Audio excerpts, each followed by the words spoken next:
Ukraine, when we understand that there are lots of conflicts going on in Africa. We've not seen him move to the DRC, come to Cameroon, or go to Somalia. What is so important with this move to Russia? Also understanding that Africa could be described as supposed to be the breadbasket of the world. Yes, but yet Africa seemingly is on bended knees because they are threatened with food shortage. We know that Tunisia is not well, Algeria, Libya, and Egypt, all of them that depend so much on the wheat that is produced in Ukraine and Russia. They are not too well. We also are feeling the heat down here in Cameroon and other African countries, possibly justifying this move. But how do we even understand that Africa should be moving to Russia and Ukraine to beg for food? On the second part of this program, we're going to be receiving members of the Azeri Credit Union who are going to be telling us what is in store for their clients, since they are going to be opening their new office in Boya tomorrow. They are going to be in the studio with us this evening to tell us about the nice packages they have for their clients. But I'm going to start with Dr. Nick Ngwanyam, who is an educationist. He is a social entrepreneur, also understanding that he runs a university that has a department of agriculture. That is why we thought that we should invite him this evening, explain to us the possible motivations behind this move of Macky Sall that is described by many Africans as controversial. We are glad to have you, Dr. Nick, share with us this evening. Oh, thank you very much. It's a pleasure to meet you here again on this studio and to say good evening and hello to our listeners. It's been over a month we've not been here. I was giving myself a media holiday. I had a bad voice and I had some issues too, so I thought I should just stay away from the media and get strong enough to bounce back. And I would not have come except, of course, that this topic that we are dealing with today is one of the most exciting topics, and behind this topic there's a lot that hides behind this topic. It's not a topic that can be handled by anybody, and you need to be able to dovetail between a lot of issues to be able to manage it. You see the way I caption it: food threatens agricultural Africa on bended knees. Correct. Is that where we are today? Yes. In fact, as I was coming to the studio, I was looking at my WhatsApp because this thing has been trending on WhatsApp, and one guy just described Africa as a big baby. Africa is a big baby on bended knees, and honestly, and when I read that, and the whole morning when I got this idea that President Macky Sall was going to beg for food from Russia just 40 days into the war, I felt so angry. I felt so ashamed of Africa. I mean, I felt, I can't tell you how I was, but honestly, we ought to be so ashamed of ourselves, because Africa is amongst all the 6 or 7 continents that there are on the world, Africa is the most blessed. But unfortunately, the people who are in Africa, they are not making use of the blessings that God has given them. And then we have this nice thing that we blame called colonization. Yes, colonization is there. The door is shut, get out through the window and do what you have to do. And that's what we are talking about today. We are big babies with teeth. Yes, lots of potentials for Africa to feed the world. Where are these potentials? Is it the land or the human resources? Oh? Listen, you know, it's about productivity. It's about production. You've probably seen this other video that is on WhatsApp, right, on social media. There's a pastor saying Wisdom 101. Yes. And yes, Wisdom 101, he is saying that, you know, when you look at these very rich people like Bill Gates, the guy of Facebook, all these people, and Dangote, what is peculiar about them is that, number one, they are rich. Number two, they have a product, a service that they bring to the world, something that the world needs. And when the world buys that product, when they bring those solutions to the market buys the solutions, and they are rich. So it is about bringing a solution to a problem in the marketplace. And it's about meeting the needs of the people. And Africa is unable to meet the needs of her people, and we keep crying from morning till evening, blaming Tom, dig, and harry, yet God has given us what it takes to feed the world. And now when it comes to that productivity, you asked me, God has given it. In fact, if you take the interesting thing, I'm sure you've also seen in somewhere that you can take all of China, Russia, all of that, Europe and India and so on, and squeeze them into Africa. So in terms of landmass, God has blessed us a lot. God has truly blessed us. It's true we have the Kalahari Desert down there and the Sahara Desert, but desert in itself is not a bad thing. Desert has got its own wealth. And all these other countries, all those other continents, they also have their deserts. But we have so much fertile land. We have the tropical climate, we have the tropical climate, we'll call it an equatorial climate too. Then we have the temperate climate, and we have whatever. We have a lot of rain, good temperature, fertile soils. And we are doing nothing with all of that. And yet when we look at a country like Israel, they have just desert. And they are able to farm enough and export.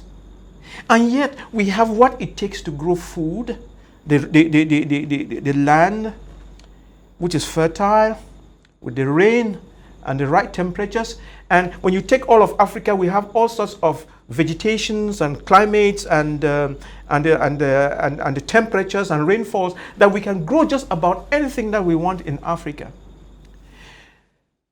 And we are now going to go and beg for food from Russia. And while in the car, I was just asking myself the question, did God curse Africa, the African land, or did he curse the people? Or did the people curse themselves? Is it a curse from God? And let's put it this way, let's rephrase it. If we go back then and take all those Ukrainians and come and give them a gift and say, take this Africa. This Africa is a useless place, take it. And then they carry us Africans and go and squeeze them through, since we love going abroad like that, throw us in Europe, in Ukraine, in America, and so on. You know what the Ukrainians would do with Africa?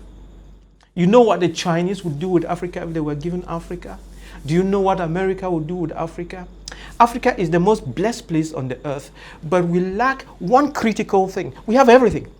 The problem of Africa is the human being. It is the human being, and I'm surprised all these presidents, sitting in you call it African unity or what and so on. You're talking bullshit. You have to do what it takes to bring your people up to speed, to make use of all the blessings that God has given you, instead of running around begging for 60 years. We had COVID the other day. You couldn't treat yourself. You were running around begging, even for face masks. You couldn't make yourself mask. Today, war has just started. It's just 40 days. It's not even gone far. So you start begging at 40. So if this war goes on for 3, 4, 5 years, I'm sure we're going to bury all of Africa. So we have all these things, and we cannot just go on begging and begging and begging and begging. Back to our problem. So where is the problem? The problem lies in the fact that we lack human capacity. That is the word. There's no human capacity. We have no skills to do anything. You might say, oh no, we have a lot of schools and universities. 80% of our children are going to school. Studying what? Studying what? That's the problem. You study history, geography, philosophy, biology, disjointed things in your head. When you have finished at age 20, you want a first degree, a master's and a PhD. You get a PhD at 30, 35 in a subject, and you still cannot spell your name. That's the problem. And you have a big certificate, and you are looking for a job all over the whole place with a lot of opportunities around you. We have to work on the human capacity and correct it. And all this running around the world and begging is very primitive. Now, we have so many crises in Africa. We've not seen President Macky Sall go to the DRC where there are conflicts. We've not seen him in Cameroon actually come to show interest or concern for what is happening. We've not seen him in other parts of how many persons are asking the question why he is moving to Russia and Ukraine to ask for a situation to be fixed so that they're not affected when there are very many problems in Africa that we have not seen same concern?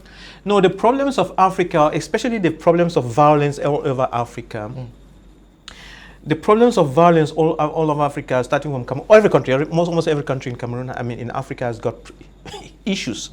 There are domestic issues and so on. But those issues, they kind of like have the same shades and color.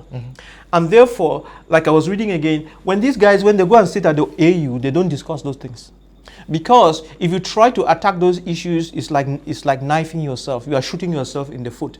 So if you go to the AU and actually examine the problems that are plaguing Africa, you'll be talking about yourself and you will be guilty of what you are saying is happening. That's the problem. So they pretend nothing happens. They blame each other, blame colonialization or whatever and whatever. Talk over things, but leave the key thing untouched. They don't face the truth. That is the problem. And I hear that they don't even, I mean, their office in Addis Ababa, I understand it was built by the Chinese. It was not even built by them. The Chinese build the thing for you and put in listeners and everything. So whatever they are discussing there, the Chinese are following up. So we are not even independent. We can't even build ourselves an office. We can't do anything for ourselves. That is the problem. And by the way, if you are asking, why is there so many problems in Africa? It's very easy to understand where the problems come from.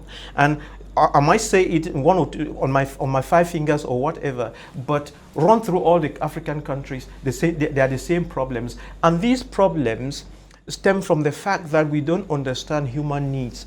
That's Maslow defined this thing called the human needs, and they're put in a pyramid or a triangle. And the most basic needs are the needs for food, the need for water, the need for air, the need for sleep. These are the physiological needs, and then the need for excretion.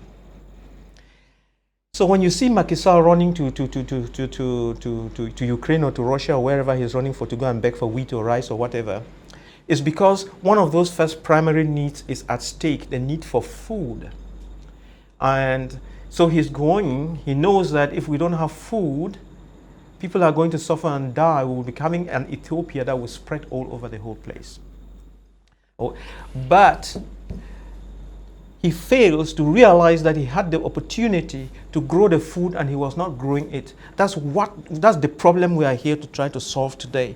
That we have problems, we have the opportunity to solve the problems, but we don't use our brains to think. We are in 2022. Yeah. We got independence in the 1960s. 60 years ago, yeah. 60 years ago. Yeah. And almost everybody, from the political perspective, yes, wants Africa to be seen as being independent, sovereign states. Yeah. Now, 60 years after, we are not even food independent. Yeah, that's the problem. That's the problem. You see, I don't know who deceived us. We didn't understand the concept of independence. I'm glad you mentioned it. You see, the white man gave us what he called independence and deceived you with a birth certificate. He gave you a birth certificate. You know, before independence, we were agitating, fighting, and killing ourselves. We want independence. We want independence. But the white man is a very clever guy. You know, he was more. So what he did is he gave you a piece of paper and said, "Okay, you are independent." And then whether it was in the first of January or which day, it doesn't matter. But he gives you independence. Okay, you have your independence on the 1st of January. Celebrate it. And for 60 years we've been celebrating.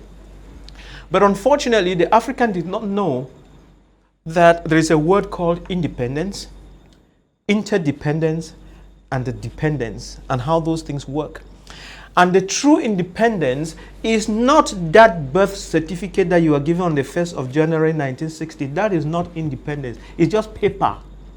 That paper they gave you was just to say, okay, you can govern yourself, you can choose your own president, have your own government, and decide what you have to do with your time and with your resources, so to speak. But that is not the most important. So when you have the power to govern, what are you using that power for? That's what we did not get. You're supposed to use that power, that is the politics, to do 2 very important things: to manage your economy, and 2, to manage your development. When we are talking about managing your economy and development, economy is about producing goods and services and selling them locally and internationally, and earning money and satisfying your people and putting money into their pockets. It's about selling goods and services. The question is, how do you develop the goods and services to be able to be sold at high value? That's what we have failed at. Number two, you have to have your development right. The development, there are two types of development. You have the development of infrastructure, communication, roads, hospitals, housing, water, transportation, mobile technology, whatever. All of that, those are physical structures, logistics. Then the other, so that's part A, right? And then part B of development is one thing, and which is the most important thing that Africans fail to realize, is the development of human capacity. I said human capacity. If anybody woke you up in the night and asked you what is the most important thing that every African ought to get, that thing is called human capacity. And human capacity, that's what we go to get in our schools. That's what we get in our nursery schools, primary schools, universities. That's what we get in our informal education. That's what we get when we go to our workshops and what have you. But that is exactly where we have failed. Because in trying to have that human capacity, we didn't understand what we ought to be studying. So the white man said, now you have independence, you have to have universities and schools, and they deceived us with these grammar schools. These grammar schools is a big deceit. They are no use. And when you go there and you study 11 different subjects, and at the end of the 5 years you pass in 11 subjects and all A grades, and you clap for yourself and you think you did something wonderful. But are we being disgraced by this move? Because we should be feeding the world. Yes. Israel is a desert nation. Yes. They are not begging for food. No. Africa is on its knees for food. So in fact, they are disgraced. They're hurting us. They're hurting us, and we are very angry about it. Proud Africans are very, very angry about what our presidents are doing. Like the lady from the Gambia, he's saying African presidents should invest in their youth. What does she mean by that? Invest in science, technology, engineering, economics, mathematics, agriculture, food transformation. It's very important. Start teaching your children agriculture from nursery school to primary school, to secondary school, and to university. And everybody should do that. And I know some countries where the director of agriculture, the director of agriculture, the secretary general of agriculture, the minister of agriculture, Hello? and all the big people in agriculture don't have a farm. A resilience to the war. Yes. We've not seen Brazilians rush to Ukraine. We've not seen Americans themselves. Indians are not rushing there. Yeah. The Chinese are not rushing there. If they are going, they are probably asking for oil. Nothing, not rice. It's just so unfortunate. China has to feed all of Africa with rice. Dr. Nick, now, is it actually true that we cannot survive without the West? And if we have been depending on the West, now turning to the East, is it a good sign? No, it's not a good sign. In the sense that you could be going to the east or to the west when you are born, all right? You are born in 1960. One can understand why you have to go to the east and the west. But at 60, you're with a grown-up man with gray hair and a bald head like my own. You are still running to the east. You cannot spell your name. You still have to be choosing between east and west. That's not good enough. You've not shown that you're mature, and that's very troubling. Now, Dr. Nick, he talked about the need to transform African agriculture, transform African products. Yes. Yes. Good. I'm glad that, if you've been listening carefully, everybody who has been speaking, we have been saying the same thing. So we are all agreed on what should be done. And you remember, I've been screaming that in Cameroon you can provide 2 million jobs for youths every 2 years, right? And why is it 2 years? 2 years because we can give them the training, and in 2 years they are good enough to be able to be productive. Yes, you've noted most of the things raised by most of the panelists they center around our leadership. That's right. If you listen to, in fact, we do have problems in Africa. There's no question. We have problems in Cameroon. We have problems in every country, and if you listen to everybody who has been contributing, it's not like we don't know the problems and the solutions. Just bring a couple of Africans and just have everybody brainstorm as we are doing. And you will have the problems well defined and you have the solutions and we go ahead and solve them. Like one of the person who was speaking was saying, we should send our children to Harvard and so on to study. You don't need to do that. You cannot take 25 million people and send to Harvard to go and study. You create, change your policies here to make agriculture a key thing. And then bring, if you don't have the experts here to teach you the agriculture, go look for them in India, China, Pakistan, or anywhere, and then put them to train your children to do it. For instance, instead of us importing rice day in, day out, go bring some Chinese and some Pakistani and some people and some Indians, and then give them 10,000 youths to just, for 2 years, learn only how to grow rice. And give them the machinery and everything, and they give them the land, and they will produce all the rice that we need. If you want wheat, do the same. In fact, even as we speak, I hope that next year we can do it. In Nigeria, they have been experimenting with wheat for quite some time now. We'll go to Nigeria and buy wheat seeds from there and come and plant all of the Northwest with wheat and continue in the North. So it's about being productive. That is where the thing is. Just put youths together, they finish the A-levels, give them general concepts of agriculture, animal production, plant production. Then, when they have gotten the basics, then you regroup them and put them in specific areas to study specific crops. Should the government not do something, even because when we talk of feeding a continent, we are talking about large scale, but even at the minimal scale where we have people who are wanting to venture into this, should there not be an extra motivation for them to continue? Yes, many have raised a lot of very useful points, but it's about giving them an understanding on how things work, and then we have to re-strategize whatever we are doing so that we can succeed. This way, the skills for entrepreneurship come in. Producing large scale, producing cheap, transforming, selling internally and selling externally. So like the last speaker speaking and complaining about the price of cocoa dropping from 2,000 to 800. He is right. The price dropped not because the minister was removed, because that minister does not determine the price of cocoa. The price of cocoa is determined on the international market. He's giving the impression that this minister who is there is probably the one who dropped it or something. No, those ministers have nothing to do with the price of cocoa. And the question is, what should we be doing? What should we be doing so that we have money in our pockets? You probably should be asking the question, why don't we transform the cocoa ourselves? Why don't we transform the coffee ourselves? Why don't we? Then the next question is, why are you growing what you don't eat? Then you will sell it and take the few pennies to go and buy what you eat that you could have grown yourself. You see the question. So we need to rethink what we are doing. We need to re-strategize. Yes, we need to. Okay. Good evening and welcome.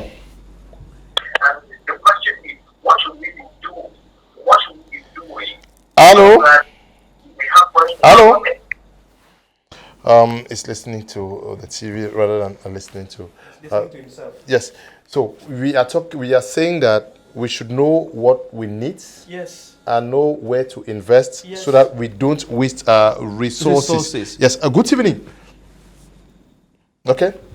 I also was listening to, there's a video that was, when you listen to YouTube a lot, you can learn some things. There was a man, this YouTube is it's just recent, after Macron's re-election. And he was trying he was doing a SWOT analysis on Macron. And he was saying, look, Macron has been there, the agriculture in France is down, and he was complaining so bitterly. And he made us to understand that if France is a great nation, it's because of her agriculture. If France used to be a great nation, it's because of her agriculture. And then Macron came and has not supported that agriculture a lot, and so they are falling back. So if a nation like France survives because of agriculture, if America survives because of agriculture, if China survives because of agriculture, then we Africans ought to realize that agriculture is the backbone of all industries, because everybody eats 3 times a day. You can have all the planes, all the ships, and all the best roads, but if you have no food to eat, you are in deep trouble. And the day there's no food in Africa, any country that doesn't have enough food for its citizens, the people are going to be violent. Like in Cameroon in 2008, there were problems. Yeah, but we are talking about investment in agriculture. Yeah. Instead of moving to say we need wheat in Africa, was it not also wise to have called for an emergency African crisis meeting to see how we can better, as Africa, invest in this sector so that we can feed ourselves? You are right, and that's what we are doing here at My Media Prime Television, because as you know, this television is watched all over Africa and the world. You could hear people talking from Turkey and wherever. And so we are giving Africa the message from this room. You know, if the presidents could have gathered in Ethiopia, 60 of them, but they didn't touch on it. You know, they are concerned more about the next election. But we on this television, we are concerned about how to feed Africa, because if we can feed the Africans, then there will be no violence. The violence is going to reduce. If we can grow all the food and don't import, then that money would go to make our youth happy. So we have to change the way we think. We have to change the way we do business. We have to be entrepreneurial and intentional about the things we do. So it's very, very important. Yes, Dr. Nib, we're talking about having an emergency crisis meeting to see into it that Africa takes care of its problems, especially food. That's right. Yeah, the African leaders, they need to talk about this very seriously. But the question is, why don't they do it? Because they are not thinking. They are not thinking. Honestly, they are not thinking. If you were thinking, all these our children who are dying in the Mediterranean Sea, they will not be dying there. At 4 a.m., our children wake up to go and line up in front of the U.S. Embassy to run to America. Why? Why aren't you thinking?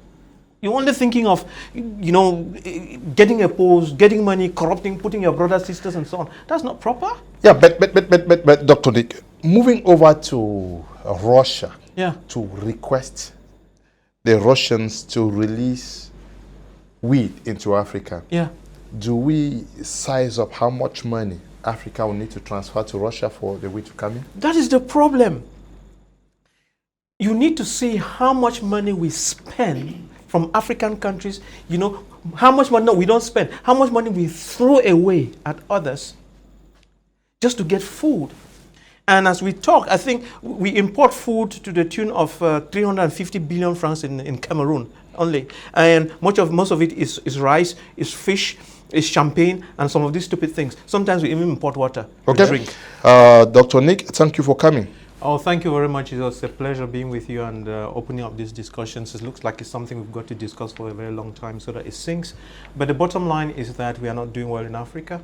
God has blessed us so much, but we are silly, we are stupid, and we need to change. It's very, very important. I don't know what Macky Sall is going to bring from Russia. You can bring the food, is great, but ask them to come and teach us how to grow the wheat and the rice and whatever you're looking for, and change the way you do business. Africa has to change. The way we are doing it, we cannot be big babies at 60 still running around begging like kids. It's very primitive, and it lets us down. Thank you very much. Thank you, Dr.